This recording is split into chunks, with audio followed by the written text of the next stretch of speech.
২২৮তম BGB দিবস উপলক্ষে যশোরের বেনাপোল সীমান্তের শূন্য রেখায় বিজিবি ও ভারতীয় সীমান্ত বিএসএফ সদস্যদের মধ্যে যৌথ রিট্রিট সেরিমনি অনুষ্ঠিত হয়েছে।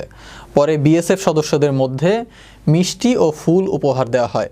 বুধবার বিকেলে বেনাপোল সীমান্তের শূন্য রেখায় এ আয়োজন করে যশোর ৪৯ ব্যাটালিয়নের বিজিবি।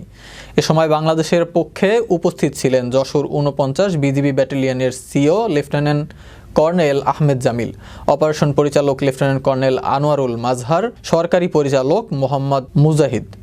ভারতের পক্ষে ছিলেন ১৪৫ ব্যাটালিয়ন বিএসএফ এর 2IC অলোক কুমার, ডিসি অবিনাশ কুমার প্রমুখ।